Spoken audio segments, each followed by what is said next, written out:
Everyone good morning all. Welcome to at Kanika Danika channel. ಯಾರೆಲ್ಲ ನಮ್ಮ ಚಾನಲ್ಗೆ ಇನ್ನೂ ಸಬ್ಸ್ಕ್ರೈಬ್ ಮಾಡಿಲ್ವೋ ಪ್ಲೀಸ್ ಸಬ್ಸ್ಕ್ರೈಬ್ ಮಾಡಿ, ಹಾಗೆ ಬೆಲ್ ಬಟನ್ನ ಪ್ರೆಸ್ ಮಾಡಿ. ಇವತ್ತಿನ ಮಾರ್ನಿಂಗ್ ಬಂದು ನಾಳೆ ಶುಕ್ರವಾರ ಅಲ್ವಾ, ಶ್ರಾವಣ ಶುಕ್ರವಾರ ಪೂಜೆಗೆ ಅಂತೇಳಿ ಇವತ್ತು ದೇವ್ರ ಪಾತ್ರೆ ಎಲ್ಲ ತೊಳೆದು ನೀಟ್ ಮಾಡಿಟ್ಟಿದ್ದೀವಿ. ಇವತ್ತೆಲ್ಲ ನೀಟ್ ಮಾಡಿಕೊಡ್ರೆ ಬೆಳಿಗ್ಗೆ ಬೇಗ ಎದ್ದು ದೇವ್ರ ಪೂಜೆ ಮಾಡೋಕ್ಕೆ ಕರೆಕ್ಟ್ ಆಗುತ್ತೆ ಮತ್ತು ಕೆಲಸಕ್ಕೆ ಹೋಗೋಕ್ಕೆ ಈಸಿ ಆಗುತ್ತೆ. ಎಲ್ಲ ಬೆಳಿಗ್ಗೆ ಎದ್ದು ಅದನ್ನು ಮಾಡಬೇಕು ಇದನ್ನು ಮಾಡಬೇಕು, ಮಕ್ಕಳು ಸ್ಕೂಲಿಗೆ ಕಳಿಸ್ಬೇಕಂದ್ರೆ ಕಷ್ಟ ಆಗುತ್ತೆ. ಸೊ ಇವತ್ತಿನ ಟಾಪಿಕ್ ಬಂದು ನಮ್ಮದು, ಬನ್ನಿ ಇದೇನಪ್ಪ ಅಂತ ಯೋಚನೆ ಮಾಡ್ತಿದ್ದೀರಾ? ಇದೆಲ್ಲ ಬಂದುಬಿಟ್ಟು ಮಕ್ಕಳಿಗೆ ಹೇಗೆ ದೃಷ್ಟಿ ತೆಗೆಯೋದು ಅಂತ ಹೇಳ್ತಾ ಇರೋದು. ಈ ಸಣ್ಣ ಮಕ್ಕಳಿಂದ ಹಿಡಿದು ದೊಡ್ಡವ್ರವರೆಗೂ ಈ ಥರ ಟ್ರಿಕ್ನ ನಾವು ಯೂಸ್ ಮಾಡ್ಬೋದು. ಇದು ಬಂದು ನಮ್ಮ ಅಜ್ಜಿ ಕಡೆಯಿಂದ ನಾವು ಕಲ್ತಿರೋದು.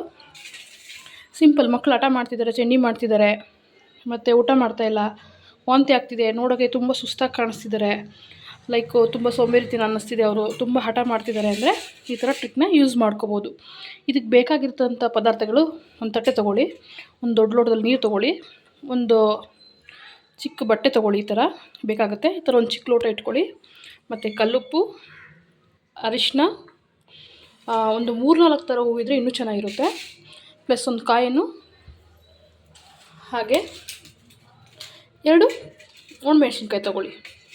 ಓಕೆ, ಇದೆಲ್ಲ ರೆಡಿ ಮಾಡಿ ಇಟ್ಕೊಳ್ಳಿ.